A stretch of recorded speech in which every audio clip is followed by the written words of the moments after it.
मैं फिर खराब बात बोलने जा रहा हूं। जो हमारे टीचर हैं, नए टीचर और पुराने टीचर, दोनों को राजनीति छोड़ देनी पड़ेगी। वो काम हमारा है।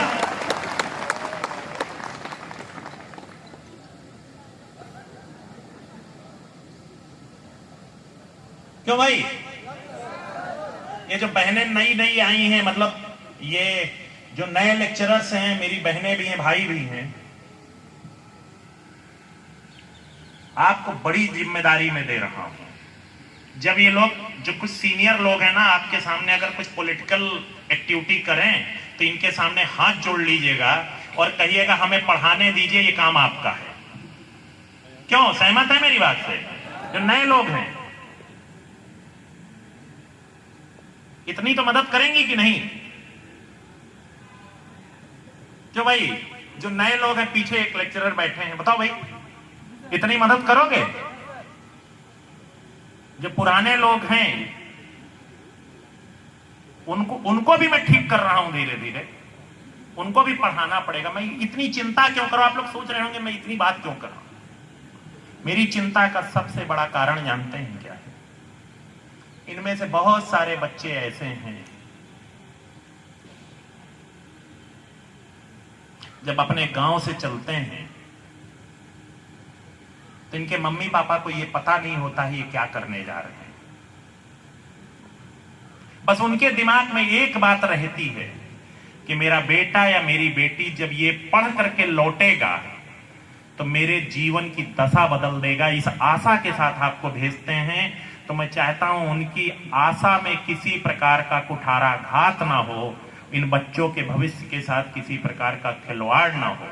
इसलिए आपके योगदान की जरूरत है। तो ये बेचारे एम्प्लॉयबल कब होंगे? जब आप इन्हें अच्छी एजुकेशन देंगे। मैं फिर वहीं पर आ रहा हूं। तो प्रिंसिपल साहब मेरी बात से सहमत होंगे। लोकुश जी कहाँ है? लोकुश जी किधर?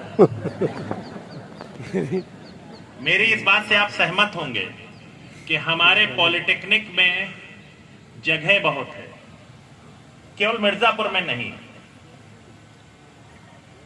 पूरे उत्तर प्रदेश में। लेकिन न हम उनको मेंटेन कर पाते हैं संसाधन के रूप में और न शिक्षा के रूप में।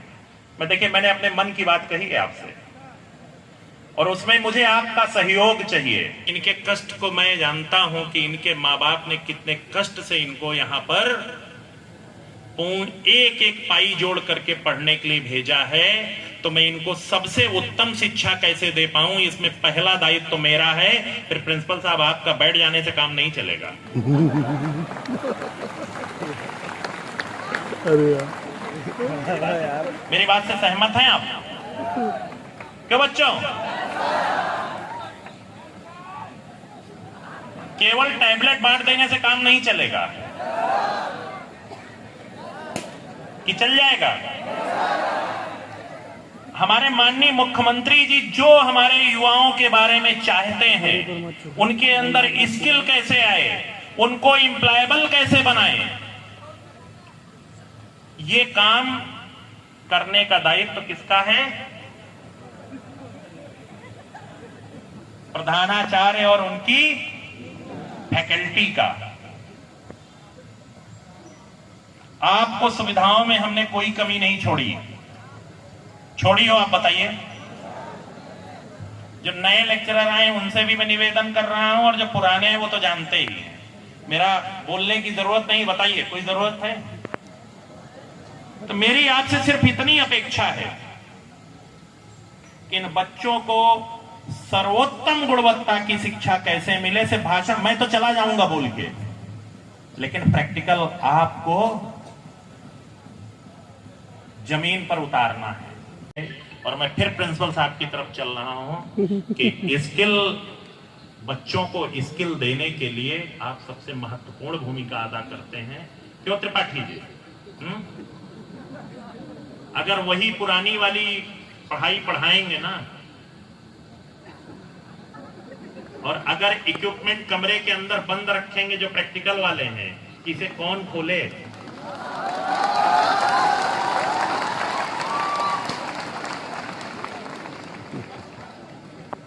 क्या ये लोग स्किल ले पाएंगे?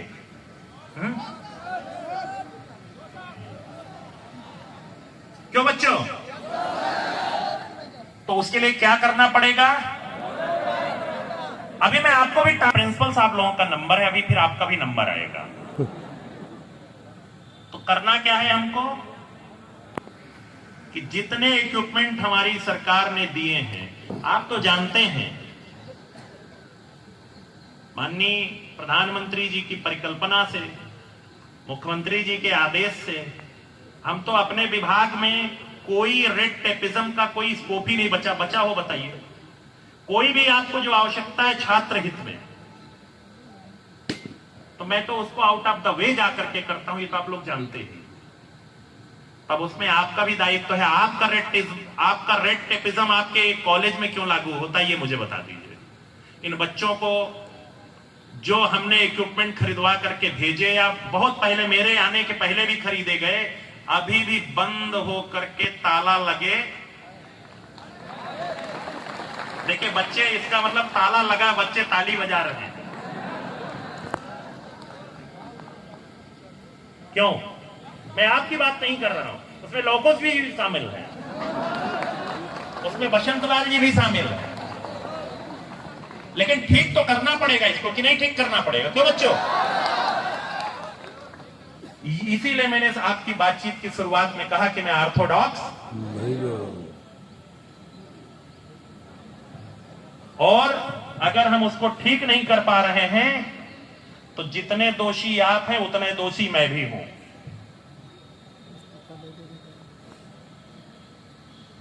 उतना ही दोषी मैं भी हूं, और आप याद नहीं दिला रहे हैं, उतने दोषी आप भी हैं।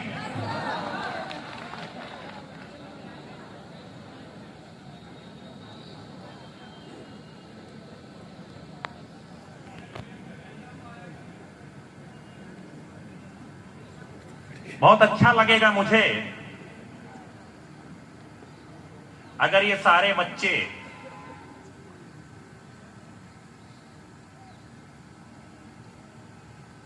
अच्छा रिजल्ट भी देने लगे।